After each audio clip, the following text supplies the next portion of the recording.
Okay, we are ready to begin the reassembly. So I want to show you a couple things. Alright, so here is the underframe. It's ready to roll. Got the new mounting pad for the motor right here. And something that I did, like I told you before, the problem was that in the rear truck, which goes here, the screw goes up and went into the underside of the Pitman motor, holding the motor in place and providing power. So what I've done is I have glued in a lock washer, and then I've surrounded it with baking soda super glue. So that lock washer, all you got to do is get the screw up there, and once it engages that rubber lock in there, or that silicone lock, then it'll stay. It won't come undone.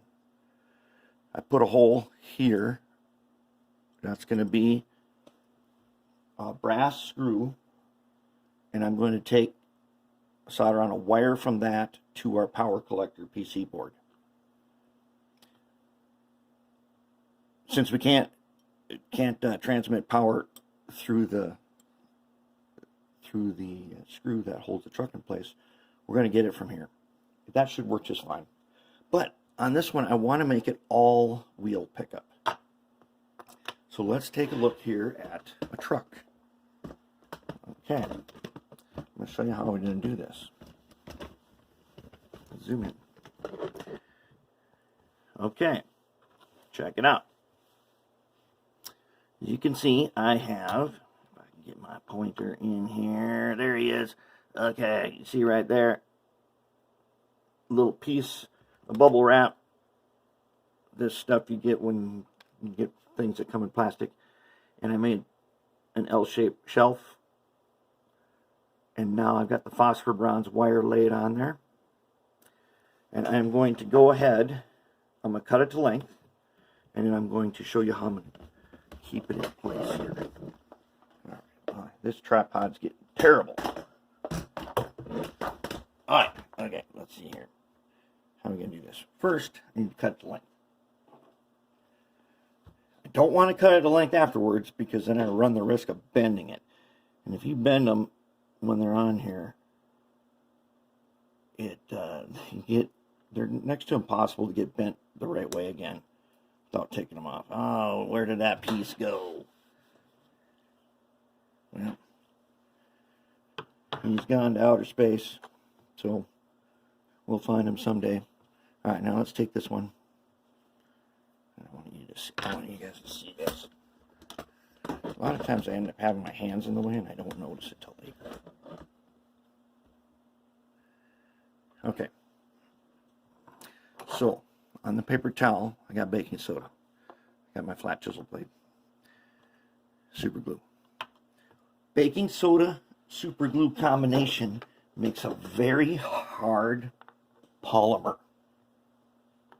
That's why I like it so much. So, I'm going to pick this guy up, set him on right where I want him. And I got to make sure that I don't get him too long so I don't have to trim it. Okay, it is touching the top of the wheels. All right, let's go ahead. First, we'll get it started on the paper towel. Okay, then we're going to try to drop it in here without touching the wire. There we go. Let it just spread. Now we'll take a little scoop of the old baking soda.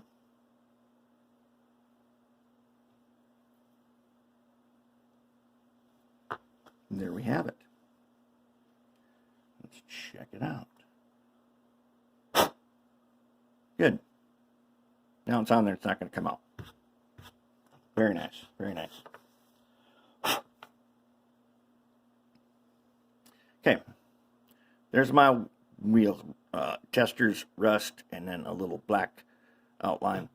Okay, it looks a little bit bright right now, but once it's inside the trucks, you will only be able to see a little bit of it, and it should provide some contrast against this dark colored frame there.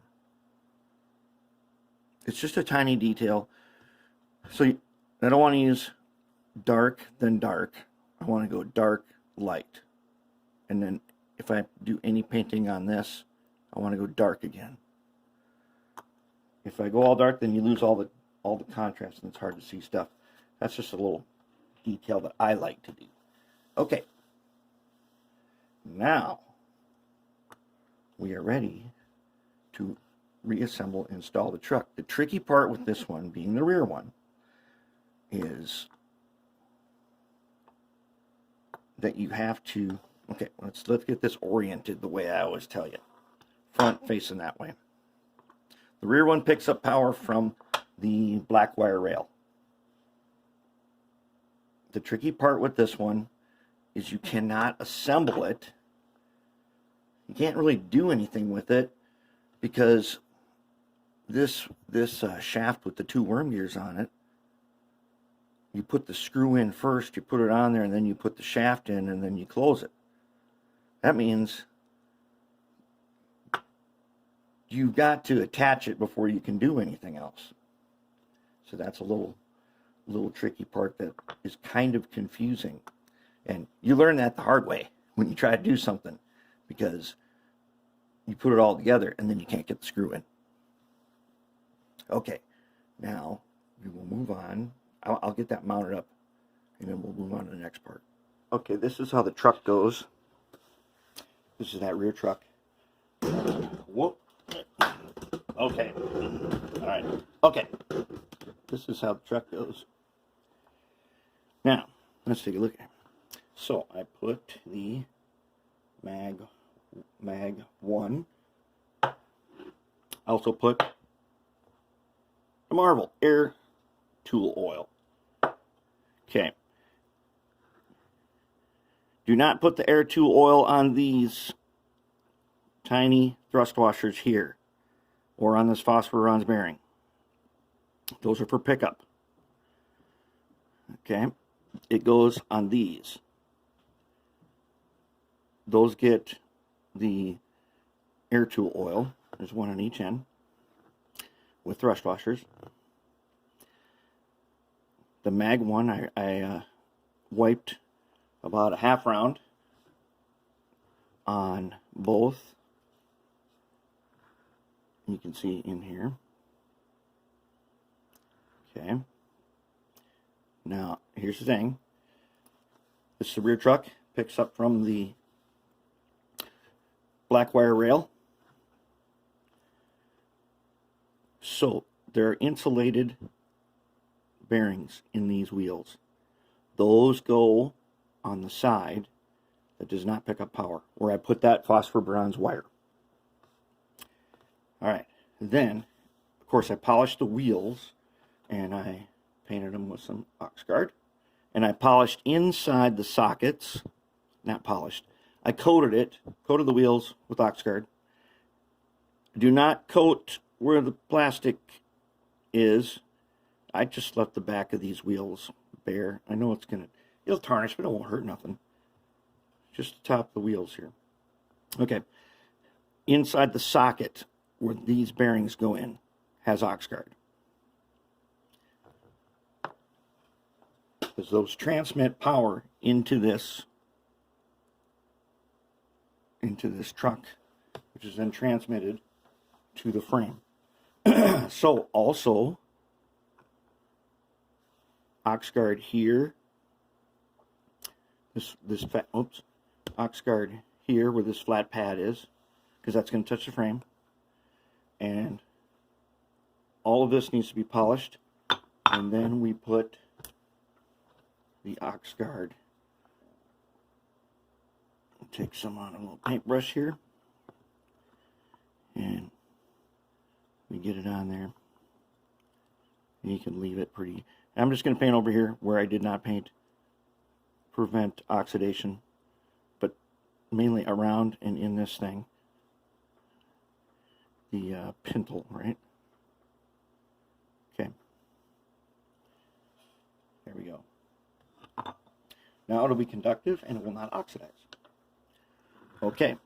Let's take a look now. This thing has helical gears in them.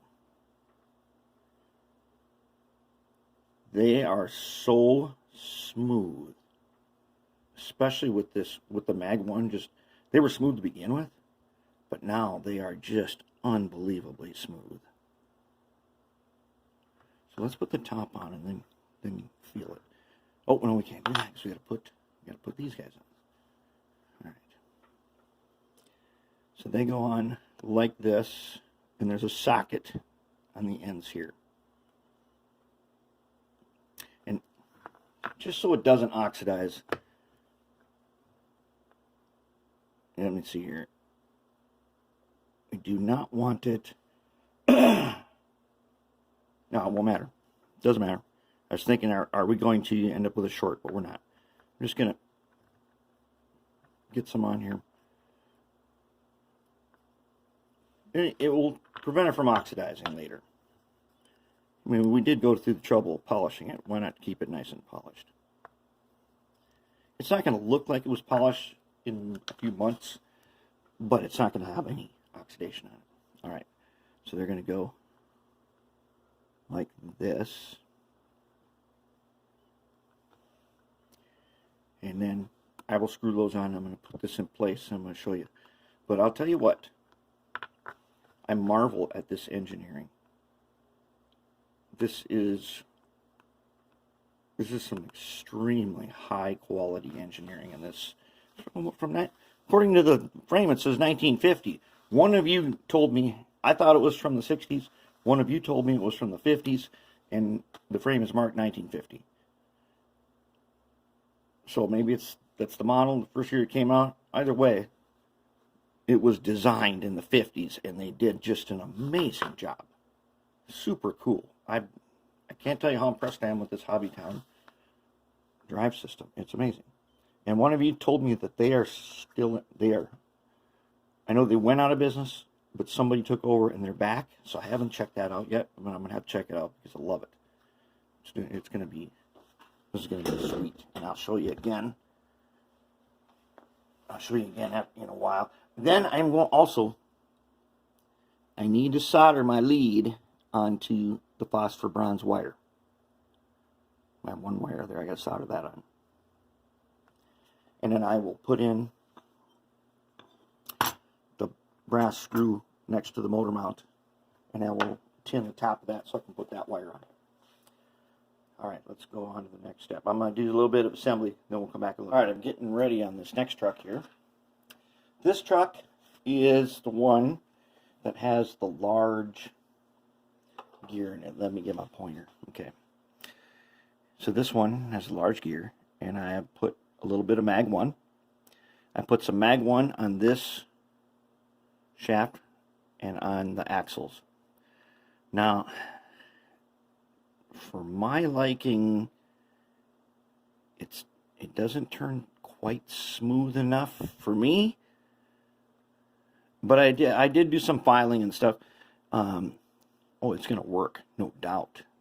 And it is smooth. I cannot tell you how smooth it is. It feels just it's looser than when before I put the Mag 1 on it. But it's a little tight. That's probably not really a problem. Because when I took it apart, it had nothing on it and it was still really smooth. So I'm going to leave it like that, and I think it's okay. If I had to modify this to make it smoother, it's this one closest to the U-joint. Right here, this little L shape. I would file down inside of each of these a little more. I scraped them a little bit so they're super smooth. That's the only thing I would do. Thing is, what I did find was that the big gear, at least when I put it back together, sometimes scrapes the side here. So I did do a little filing here and here, just a tiny bit. Maybe I took off 1/1000th.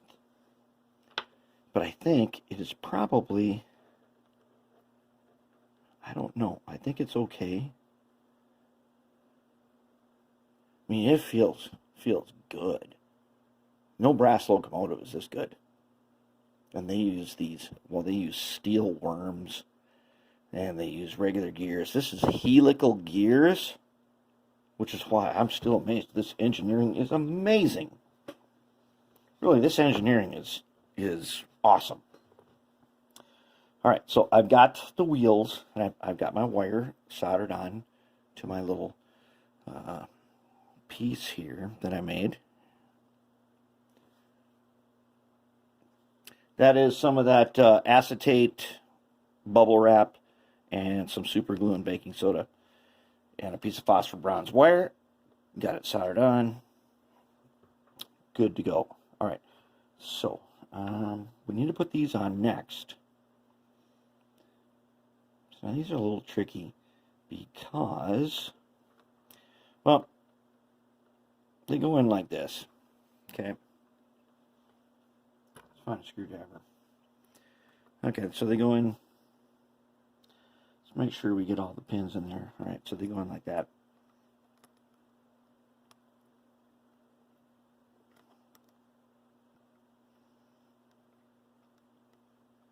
You've got this screw here. Get them on this side. Okay, now where did the other guy? Okay, here he is. Okay, I'm going to do this one. We can lift up a little bit, just so that we can get it on there. Wait, did we? This one we did not. Let's just give it a little wipe so it doesn't. There, won't oxidize now. Okay, so we want to get over. Want to get these pins. We want to get over the. I put the screw in first because I've already found out it's way harder if you don't have the screw in there. Okay, let's see if we can do this. Oh, look. Oh, we're in. Okay, let's go ahead and tighten them up. Now, I coated the inside of this truck with Oxguard because I did find just a tiny bit of evidence of what they call pest. And pest is this thing that attacks zinc castings and it starts to eat them away. So the Oxguard will stop that. You won't have that at all. All right, so there's our truck. Very nice. We don't have to worry about the screw this time because it comes down from the top. Let's go ahead and put on our cover. Is everybody seated? Oh, yes, very nice. Good. Let's go ahead and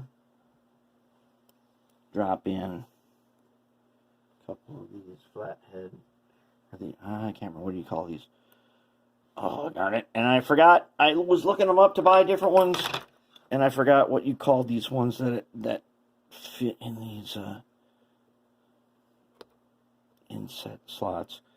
You guys will think of it, and then I'll think of it later, but one of you guys will tell me the type of screw that does that, where they fit flush. There's a special name for it, and when you order screws, I found this music place. Oh no, not this again. Okay, that's a no-go. That's way too tight. That means we ain't done something right. All right, I know what it is, and I'm gonna fix that, and then we'll come back to it. I'm gonna do a little bit of filing to loosen up. Okay, the filing I'm gonna do. You do not want to loosen up this end, because then this gear will scrape the inside here. You want to add a little tolerance to this end so that it well, what? There it goes again. And I can improve that, and I'm going to go ahead and improve that, and then we'll be ready to reassemble. Okay, so I said that operating mechanism was stiff. So here's the shaft, the two helical worms and the main idler. What I determined was that this shaft was slightly bent. Now, how can we fix that? Well, as I've said before, there are two ways to straighten a wire. One is to put it in a vise and pull it really hard, which we can't do here. The other one is to roll it.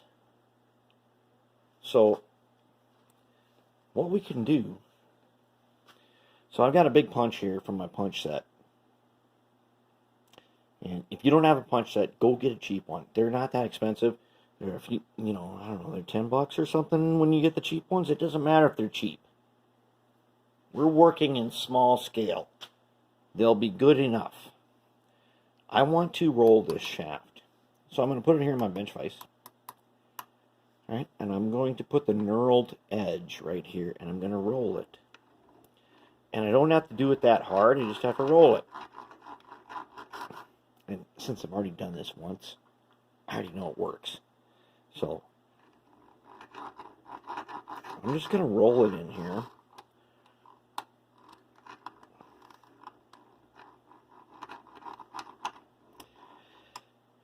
And I'm not doing it that hard, but it is straightening it out. And that's how we're going to straighten that shaft. I mean, right now when I'm looking at it, it's pretty good. It actually looks really straight to me. So we're going to try it. Let's check our work, see where we're at. Okay, so rear truck mounted, axle underneath mounted. One of the universal joints here broke in half. I used the super glue baking soda method to put it back together. Note that when one tab is this way, one tab's got to be that way. They cannot line up the same or it will not work. They got to be 90 degrees offset. Okay, now this one is loose, so if I wanted to take this apart, I could slide that one out, turn a little bit, and shaft come out. Okay, got my wiring. Got the red one from that phosphor bronze wire, and I got the black one from that phosphor bronze wire. Good to go. Everything that's on here has been lubed with the Mag 1, and it's mighty smooth. Mighty smooth. The engineering on this is amazing. I can't say that enough times. So now we'll be putting on this guy. We're putting him on, and we're putting on our flywheel. We're going to have to do some testing, because as you know, I made a little modification to the flywheel. I dropped in a washer, just a little bit, and hopefully that'll give us more low speed control. If I put two washers in there, it disables it, and it just becomes a flywheel. So we'll see how it works, and if it works good, we're good. If it doesn't, I put another washer in there, and then one of these days I'll pick up a new rubber stopper, and we'll try to make a whole brand new one again. Motor, it's got its PC board mounted. It's going to be ready, and we're down to very few parts left to put on. Everything screws together. It's awesome. It just is. When these guys made this, they really knew what they were doing, and I hope we can see a return of that. I did check their website, so they're still around, and they still have stuff. So we'll see how this goes. I love doing these. I've got another one that I'm going to do. I think it's an RS2 or something. Got one of those. We'll do that. But this is starting to turn out really, really nice. All right, I'm going to go ahead and do a little more stuff, and then we'll come back to this.